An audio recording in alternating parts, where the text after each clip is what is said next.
Newscast. Yeah. It's very important things to check. All right, so we're good? Yep. And you can hear us? Yep. I Okay, can hear. just making sure. All right, so can you please say and spell your name? My name is Jackie Morrison, Jackie Morrison. And what is your role in the Reading Partners program? I actually have a dual role. I guess first and foremost is I am co-chair of the program. The program's been in effect for over 10 years. We celebrated our 10th anniversary. And in the beginning, I was working at the office of the Jewish Federation, so I did the administrative part of the program. When I retired, I decided it was such a wonderful program that I actually wanted to be one of the reading partners. So I am a reading partner at Shelter Rock School. And this year I have 3 students in 2nd grade. And as a reader in this program, what are your responsibilities? Our responsibility is to, number one, show up in a timely fashion, to take our reading partners.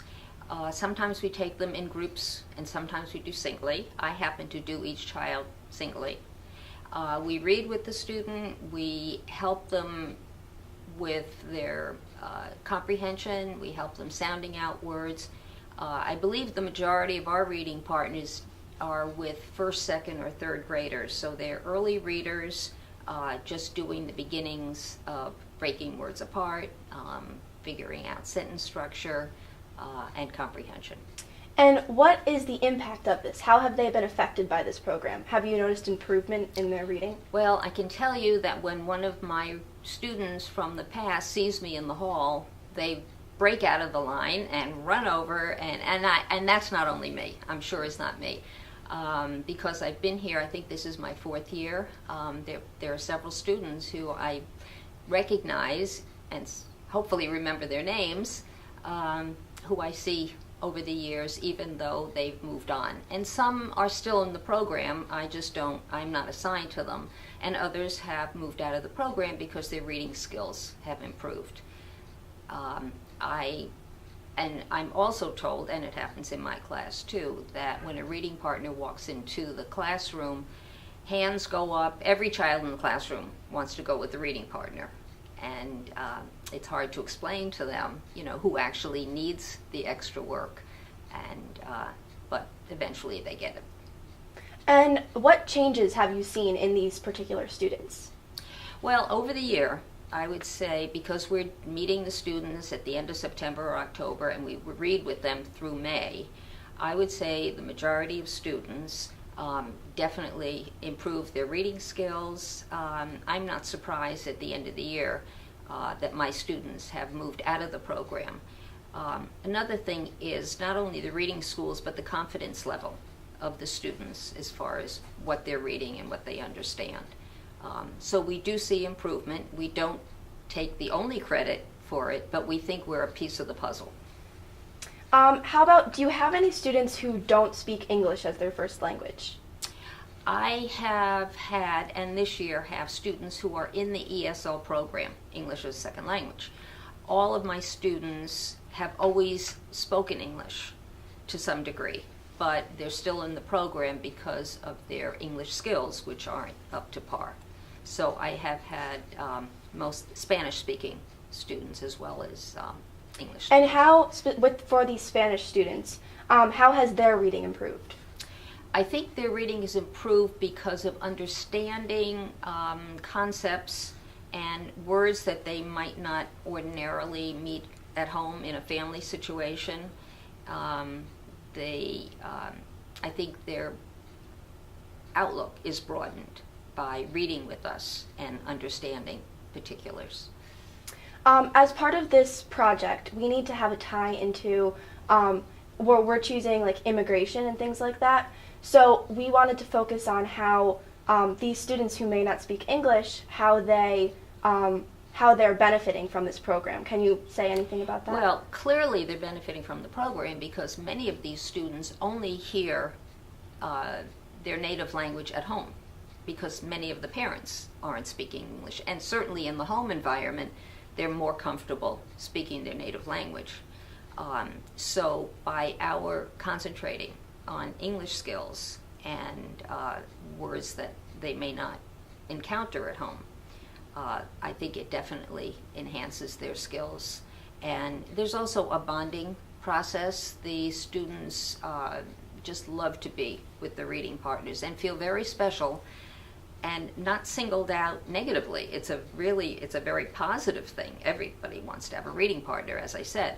And these students feel like they're very special, and even though they're pulled out of the class for 20 minutes or 30 minutes, it's a very positive effect. And can you describe a typical reading session that you have? A typical reading session for me is to look at the books. My students all come with a Ziploc bag with at least a half a dozen books on their reading level, and that book bag changes as their reading level improves, so that what the books that they bring, I feel, are books that they have are able to read. In one case this year, one of my little girls has a book that is much too hard for her. I'm guessing that it's the kind of thing where the teacher chose to include it in her book bag to make her feel that she's reading a book a little more advanced, because her skills, even though we're in second grade, are clearly at least a year behind. But perhaps this book makes her feel like she's more on a level with other students. So we will read maybe a half a page in that book with a lot of help. Then we'll go back to her book bag and read the books. During the year, I bring some games in. I have flashcards at home for sight words. And very often we spend a few minutes just talking in conversation, asking them about things that are happening to them, celebrating family holidays, family events, birthdays. It's a socializing time as well. I often feel that I would want to have more time for that, but we do have to concentrate on the reading. So it's an all-over project, bonding with the students, making them feel important, and as well as improving their reading skills. Do you have any last words for the audience that you would like to say about the program or your experiences? The program has been welcomed in 11 schools, 11 of the elementary schools in Danbury. Each school has some schools have as many as 13 or 14 reading partners. Some can only accommodate a half a dozen. We go on the basis that where the need is where we will place our people. Every year, unfortunately, there's a bit of an attrition, people going back to work, people moving away, and yet we still get new reading partners, mostly word of mouth and through some of the volunteer agencies in Danbury that refer people to us. So the bottom line is we can always use more reading partners, and in fact, we really look forward to getting some men in the program. I would guess that we have 6 or 8 men in the program, and we would encourage men to join us as well, and always looking forward to having more reading partners. Now, I was kind of curious, why do you want more men? Why do you think that would be better? Certain of the students are very active. And I think that falls mostly in the little boys. And I think that they would identify with a male figure. And the other issue is that some of these children are coming from single-parent homes. The single parent mostly being the mother. And so to have a male figure to bond with would be an important addition. And of course, we encourage everybody, but we'd like to see more men in the program. Okay, so I think that's all of our questions. Thank you so much for this interview. It was amazing. Oh, thank you. Yeah. Thank you. It's a privilege to be here. That was perfect timing. timing. Was just right. That was awesome. Okay. Okay, with me right now is Miss Morrison after she has just read with 3 students, and we had a few post-reading questions. So firstly, how are the students assigned to you? The students are assigned after taking they're being tested in each school. And these are students who are not reading on grade level, and the important thing is to catch them as early as possible and to give them the skills that they need to catch up. So we are assigned the students based on their needs. And we noticed as you were reading with some of the students that sometimes they would stop and say, this is difficult, like I'm not sure if I can do this. How do you handle that situation? Just by encouraging and helping them along with the words. Some of the words are easy for them to sound out because they're pretty simple structure.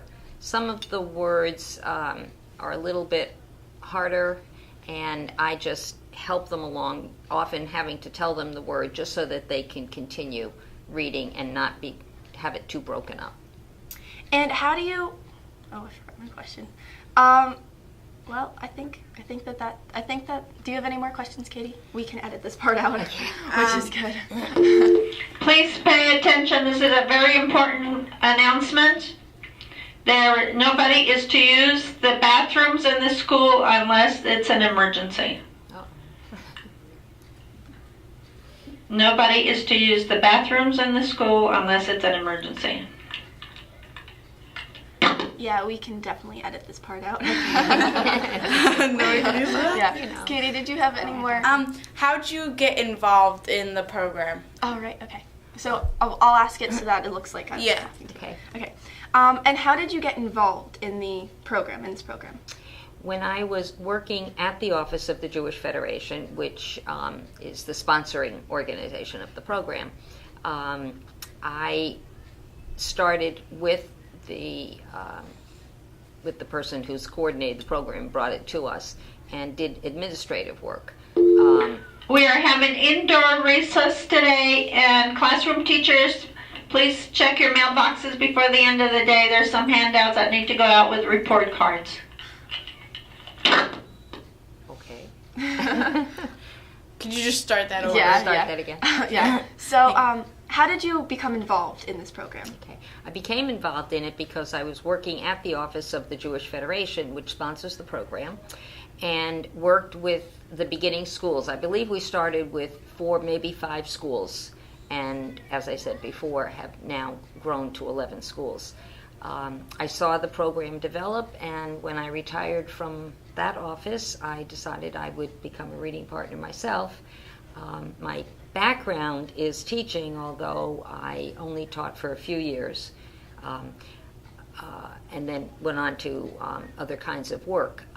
We do not need to have anybody with any kind of educational teaching background. Anybody can be a reading partner who has the desire to work with students and help them improve. Okay. Well, That was really thank good. you. Thank you. Thank you again. I'm losing my voice. That was wonderful. We got so much. Make sure the camera.